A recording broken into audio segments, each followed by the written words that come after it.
This product was actually suggesting to the providers that they created AI generated biography. And then that is the default message for applying to jobs. What I would tell the product manager of that company is you've completely eliminated differentiation of your customer on this side of the two-sided marketplace. And so it completely undermined the product in my mind. It was a great lesson for me to see like, hey, this is a place where you don't want to discredit part of your product and why you have product market fit. And so that's a bit of a cautionary tale. Hello, everyone, and we are back with another one. Welcome to the Leadership Exchange. I am one of your hosts today. My name is Danny Thompson. I'm the Director of Technology at a company called Labs.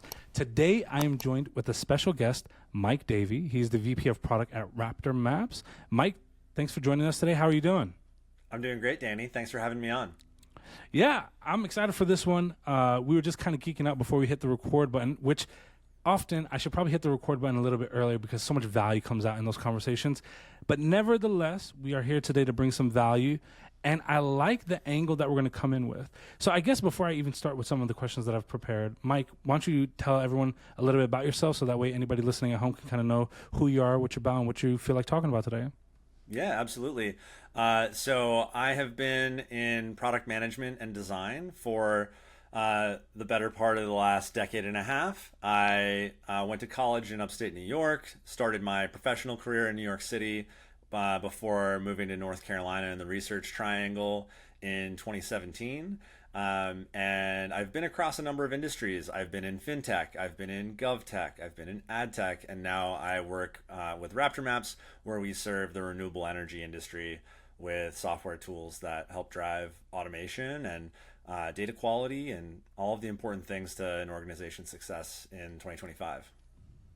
As of right now, social media is definitely in a blaze when it comes to AI in general, but especially in the last couple of days, it was just announced that OpenAI, who, for those that may be unfamiliar, OpenAI is the parent company for ChatGPT and other tools. They are currently doing a fundraising round, and they are at 40 billion for fundraising as what they're trying to raise as of right now, with a market cap of 300 billion, which mind-blowing because if we're being honest, it really only came out to the public where it grabbed the world by storm about 2.5 years ago. And this is a very massive run-up. Now, it's allowed people to become significantly more creative. It's created a lot of openings for other intelligence and problem solving. What are some of the ways that you see the renewable energy sector even thinking about the implementation of AI? What are some of the things that you've come across? But more importantly, I guess, what are some of the problems that you think would even be addressed within the sector with the utilization of AI as a whole? Yeah, I think as someone who's worked in a number of heavy enterprise industries, a lot of the problems that you see in any of these industries where you might be dealing with legacy software or many of the same large software providers that are completely horizontal products that serve many industries, the problems are the same with data. And so I think one of the biggest areas that LLMs specifically within AI can help is with making sense of data of varying degrees of quality of structure, and then helping those companies do something with it efficiently without hiring an army of analysts to comb through it and data warehouse it and things like that. So I think there's a lot of efficiency that can be had there.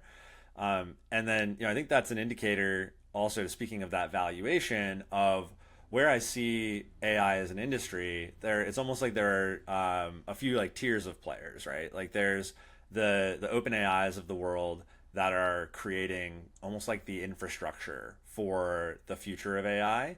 And then you have many AI companies building on top of that technology. So it's almost like the new internet, right?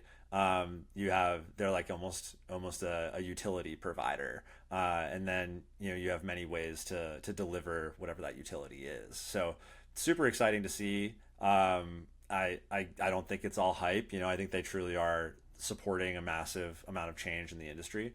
And yeah, I think many industries that feel understaffed and budgets being tightened can generate value. And in renewable energy, that's certainly a problem. Is you see the increasing cost of labor, everything from people that work out in the solar farms repairing fuses and doing visual inspections, to folks that like us sit behind a desk and crunch data and build integrations and things like that. So there are many touch points where there's an opportunity for streamlining and doing data cleanup.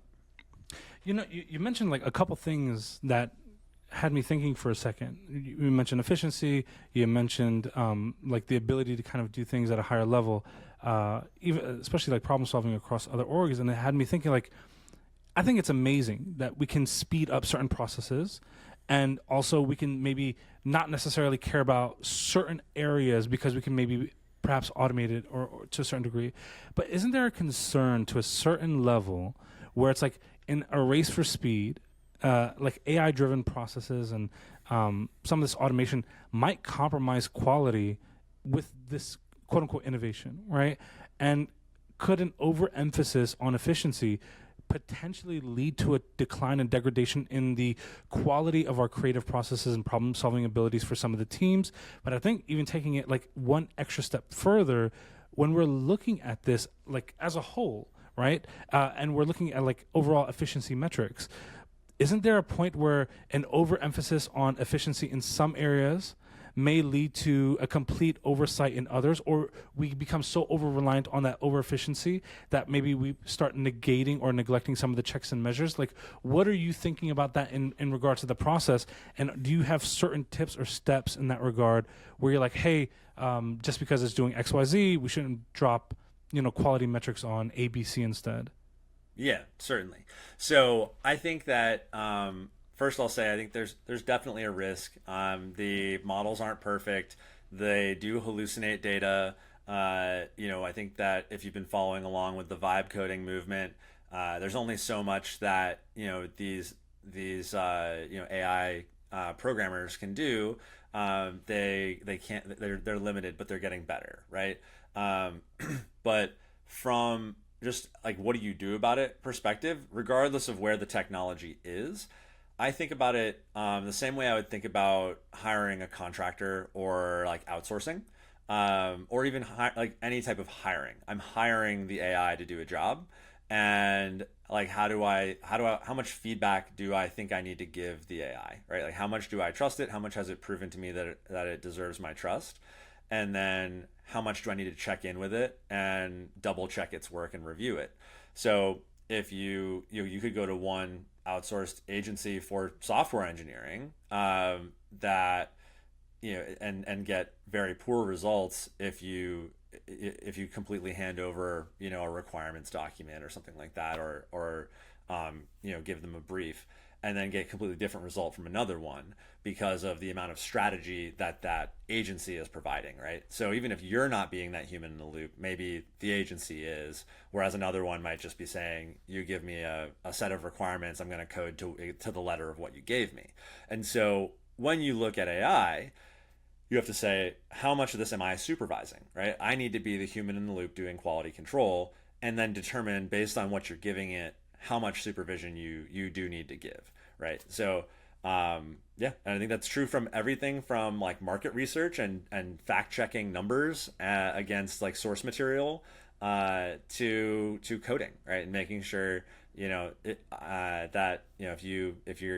the code isn't buggy that comes back, but ultimately you're gonna have to test that anyway. Yeah, AI, without a shadow of a doubt, there's going to be moments of hallucination. You can give it the best prompt in the world. You can give it the best information in the world.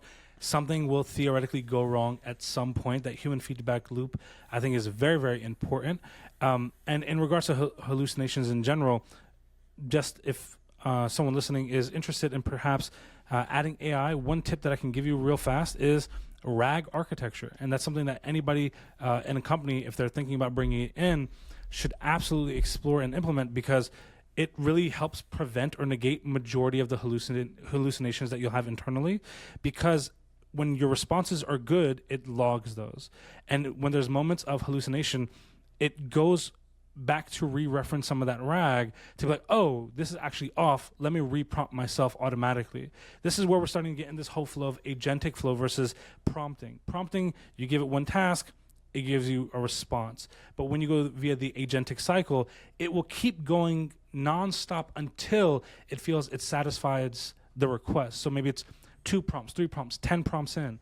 And so as it reflects over the level of information and the RAG, this could be a great way to start getting more in-depth and insightful responses to help your organization as a whole. And especially when you're talking about tons and tons of data, that could be a really, really clean way to make sure that you're growing the organization. So now this kind of brings me to like another segue, because you kind of said something that sparked this idea for me. You know, especially with efficiency or creativity in general, I feel like as society as a whole, we have kind of, and very quickly might I add, we've pretty much been able to identify when we're reading something that's AI generated. Like when it comes to blog articles, heck, I've even seen a couple news articles get called out for it. It's almost like in a very short period of time, society has like cultivate, like, I don't want to, what's the right word?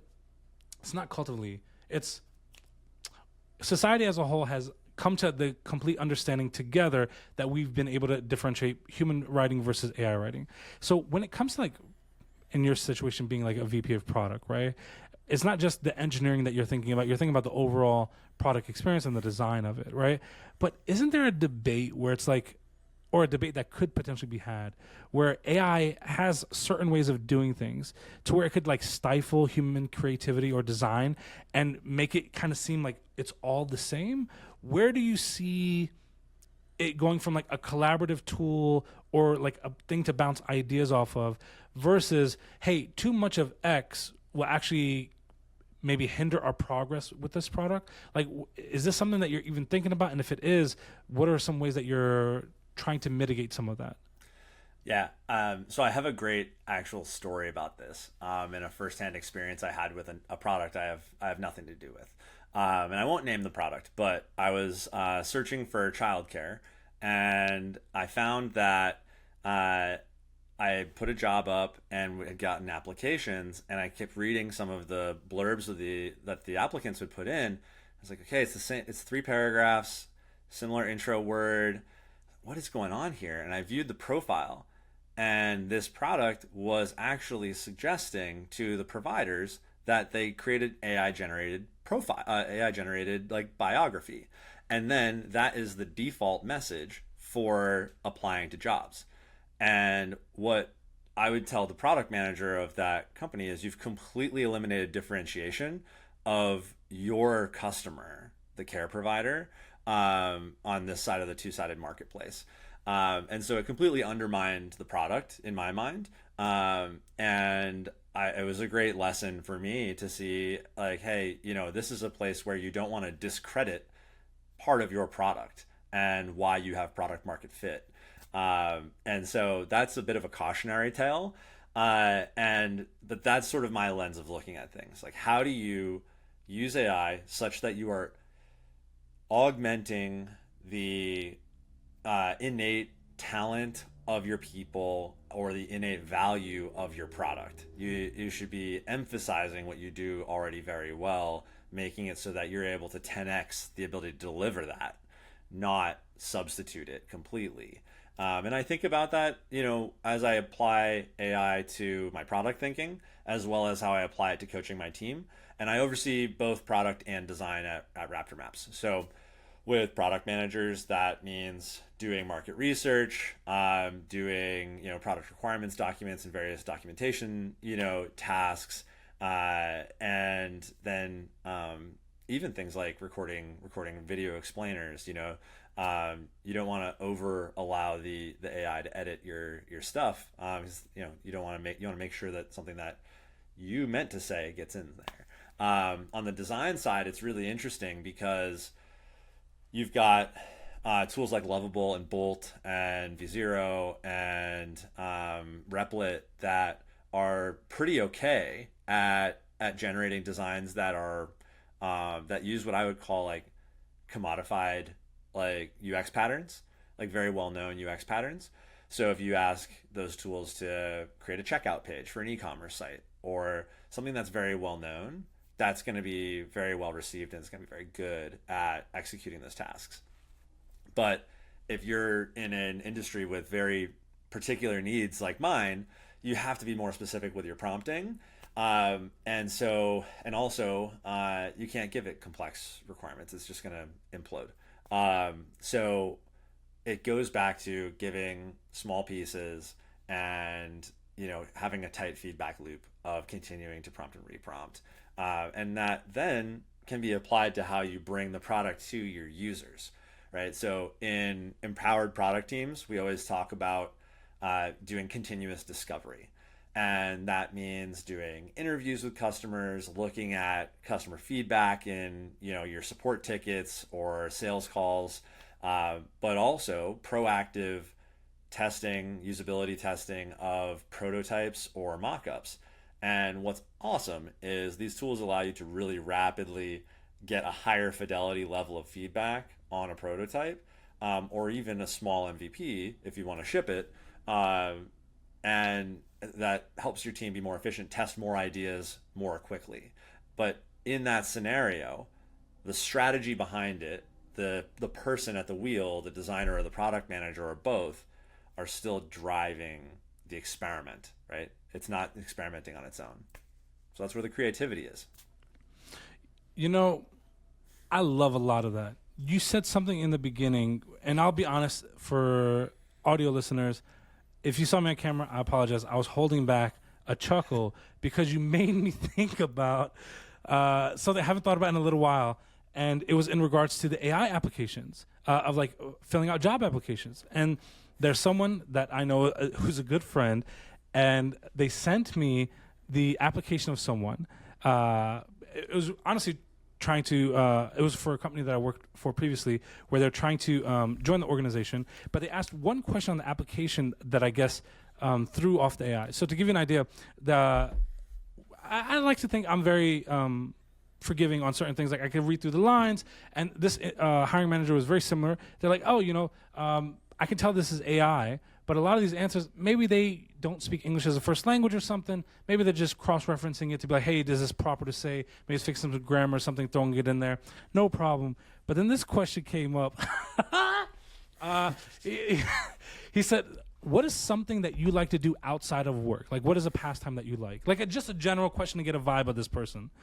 And I guess this threw off the AI bot so hard that it wasn't prepared for this in an interview setting that said, I like jiu-jitsu. Jiu-jitsu was created in X and X year. And it started giving the exact history of jiu-jitsu.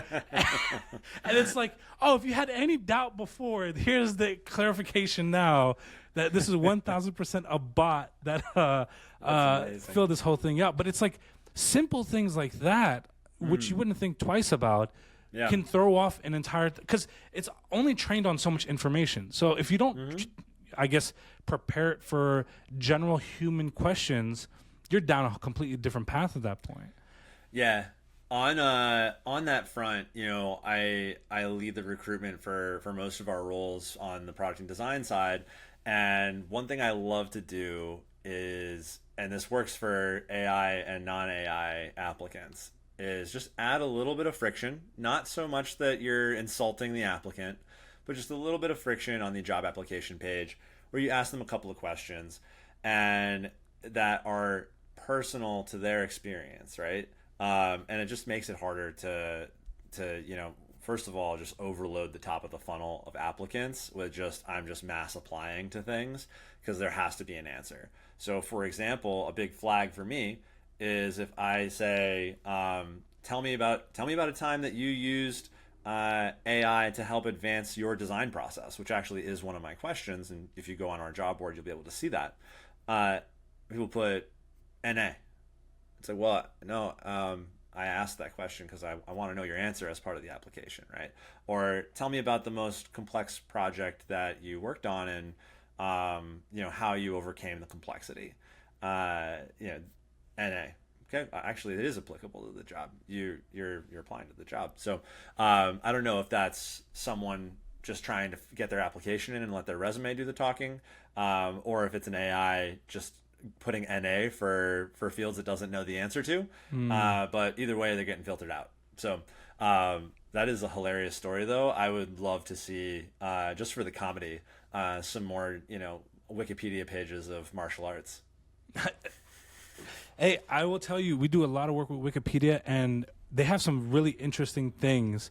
Like one challenge they have right now is, it's even in the realm of AI since that's topic, but their challenge is they constantly have amazing articles written in English, right? They have roughly 300,000 people every month that contribute to the English articles, and roughly around 7 million articles generated monthly.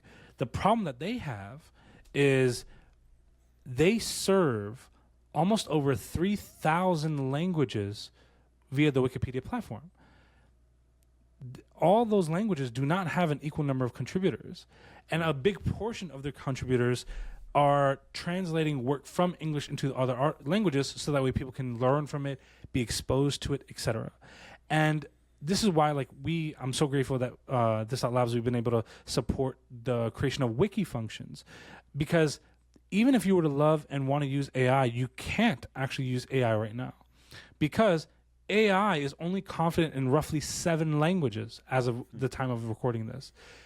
That's well over 3,000 languages that aren't supported in the case of Wikipedia. And so AI isn't a solution yet. They're open to it in the future if it ever gets to that level. But as of right now, they can't. So Wiki Functions has been a way that they can start solving this to help mass move a majority of their articles from English to other languages so people can learn from it. And so it's like, even in the age of AI, you still have to think of workarounds around it, because it may not necessarily be the right answer at this time, but it could potentially be the one down the future. And so on this realm, it's kind of got me thinking about one thing too. It's like, in regards to hiring and, being a VP, are there certain tells that you're looking for from, let's say, maybe you see somebody that wants to become an engineering manager, and you're like, oh, if I exhibit or see some of these attributes, I know you're going to be a fantastic leader. Or is there something where it's like, hey, this person's at the engineering manager level or the product manager level, and it's like, hey, I know that they can rise up the ranks. What are certain things that you're looking for as a leader in the space that's like, oh, I know if you hit bop, bop, bop, this is somebody I got to keep my eye on? Yeah, I think one of the things that is true for across product and design is the type of person that I like to work with is always connecting their work to a business outcome and or an end user outcome, right? And that comes through on their resume and in their interviews if they know how to speak confidently about the work that they've done. And if they don't, that's a flag, right? Like, if you can't speak confidently about the work you did, you didn't understand it, you weren't given the context by your team, that's a really unfortunate situation if people don't know because they weren't told. But yeah, I think that's a really important part, because that's something that serves you as you move up the ranks, and you move into more and more strategic roles. You need to be speaking to outcomes, not outputs. And I think one of the main challenges that some organizations can face is that executives see a sales goal or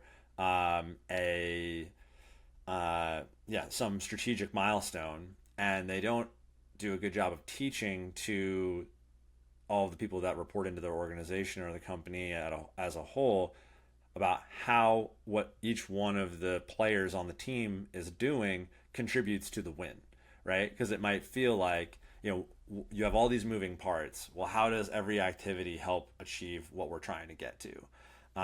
And I think that's actually one of my favorite opportunities to talk about, like a sports analogy, right? It's like, if you're playing football, American football, it's like, what does the left tackle need to do on this play to make sure that you achieve the outcome? It might not be throw the ball or run the ball, but it is related to achieving the outcome. And I think that's something that I carry through. And you can see the traits of being able to think that way early on. And then you can just hone it in greater and greater context as people grow. You talk about, I love that phrasing, outcome versus output. I think that's fantastic. What are ways that you think because I'm sure you've had to adopt it to a certain degree, thinking bigger picture, right? Like I've definitely seen it leading several teams and working with different organizations where you talk to someone, you're like, you're just seeing this small box, and I'm trying to get you to see the bigger picture so we can problem solve it at a more effective level. Do you have anything that you've done, seen, or experienced where it's like, this is how you could start thinking on a larger scale, or here we can attack problems that maybe an individual contributor on a team doesn't even see coming as of yet, but as an org, it's definitely within our radar? Yeah. One thing that we do, I think, quite well at Raptor Maps, it's a pretty well-known framework at this point, but OKRs are a big part of our goal setting. But the way we do it, I really enjoy, because we have annual objectives that are at the company level, and then every quarter we also set company level and team level objectives and key results. And every objective and key result needs to roll up to an annual objective. And those annual objectives are not arbitrary. They are core to the success of the business. And, they can be around, anything, right? Like anything that we believe is core to success in the given year and executing our strategy. And so it makes it a very clear line between anything that an individual engineer is doing, how it rolls up to making the company succeed, and driving forward what we're trying to do. One thing that I've thought about, and I'm constantly thinking about, is like, how do you make your teams more efficient? How do you, like, what are different leadership styles that work with certain people?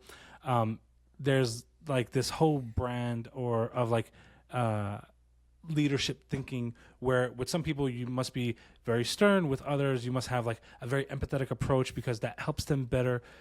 And I guess my question around this in regards to like empathy, right? I think empathy is very, very important, especially in certain lines and lenses, right? I think we can all agree to a certain degree. But there comes like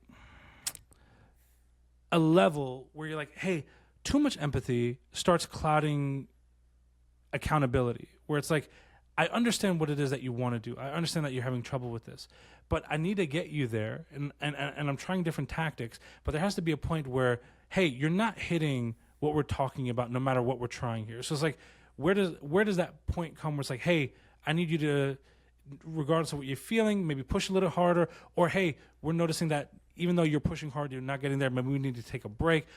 Where does that come from? And or at least within your realm of leadership, does that line of thinking ever come in there? And do you ever find yourself in a conversation where it's like too much empathetic approaches may hurt our path of like executing on a task?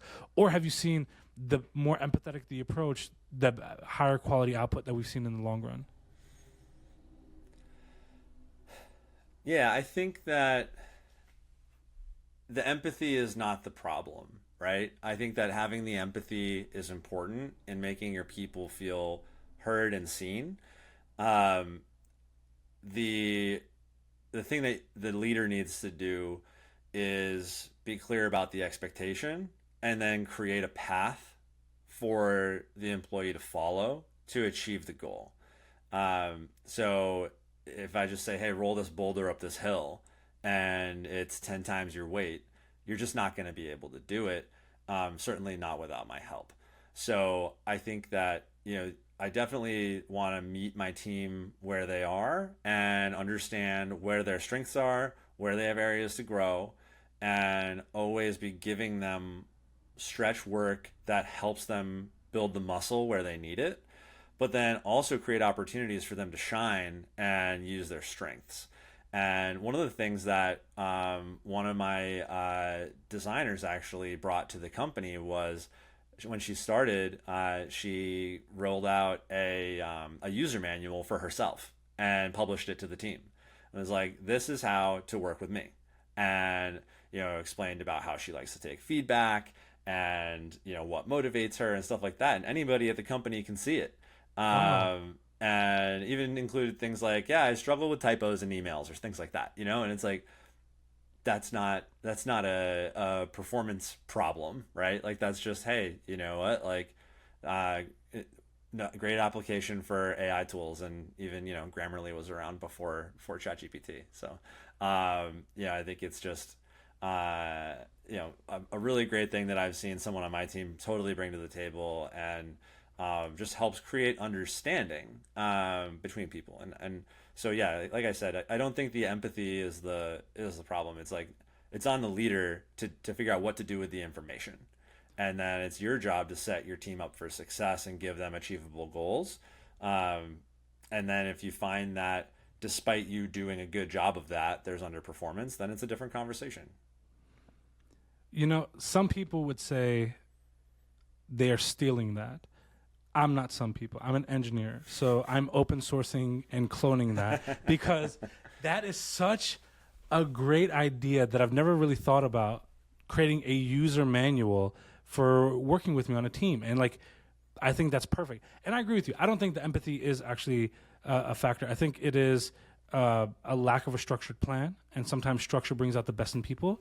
And sometimes over-structuring will create better team members. Under-structuring will sometimes benefit others as well. Maybe giving some people the autonomy to work in silos versus you must be collaborating quite more than the average. So I think things like that kind of go a long way.